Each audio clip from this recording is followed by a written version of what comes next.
Tess aimait passer ses après-midi dans le jardin du château, entourée de couleurs éclatantes et de parfums sucrés. Elle riait joyeusement en lançant sa balle en or dans les airs, ignorant le danger qui se cachait à proximité.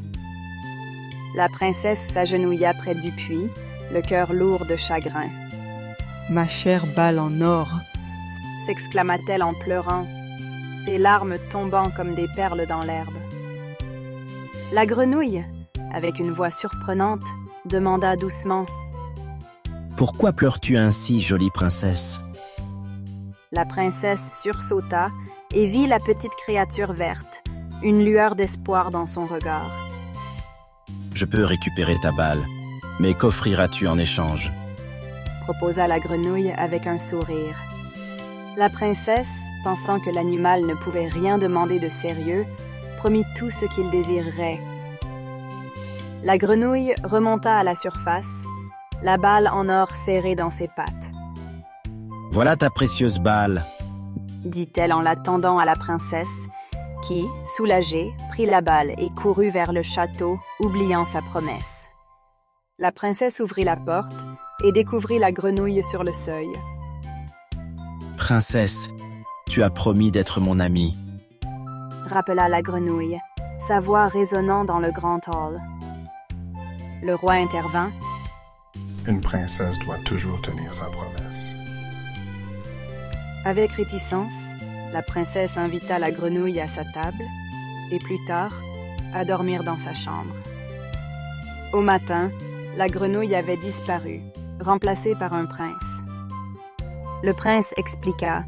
« Une sorcière m'avait transformé en grenouille, et seule une promesse tenue pouvait briser le sortilège. » La princesse sourit, réalisant la valeur des promesses et des apparences trompeuses. La princesse et le prince se marièrent dans une grande cérémonie, entourés de rires et de joie. Ils vécurent heureux pour toujours, unis par la magie d'une promesse tenue. Un garçon de 14 ans tend l'oreille à travers la cloison de la chambre.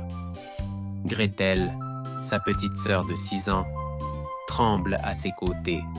Ils entendent leur belle-mère insister pour les abandonner dans la forêt à cause du manque de nourriture. « Ne t'inquiète pas, petite sœur, je sais comment rentrer à la maison. » murmure Hansel avec confiance. Hansel marche prudemment, déposant un caillou blanc à chaque quelques pas. Il veille à ne pas réveiller les oiseaux.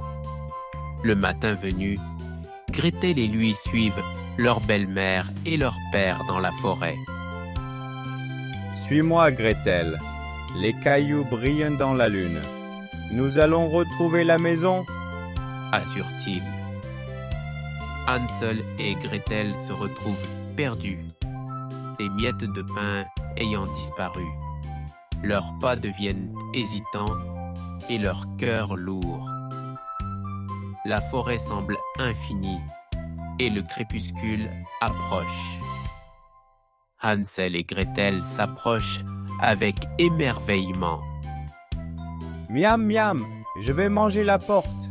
s'exclame Hansel. « Moi, je vais manger les fenêtres !» réplique Gretel. Mais une vieille sorcière sort de la maison, invitant les enfants avec un sourire trompeur. Gretel maligne observe la sorcière qui enferme Hansel dans une cage. Quand la sorcière ouvre le four, Gretel agit rapidement et pousse la vieille femme à l'intérieur, fermant la porte derrière elle. Hansel et Gretel remplissent leurs poches de richesses et prennent le chemin du retour. Leur père les accueille avec joie, les bras ouverts. La méchante belle-mère a disparu et la famille est enfin réunie. Ils vivent heureux, entourés d'amour et de prospérité.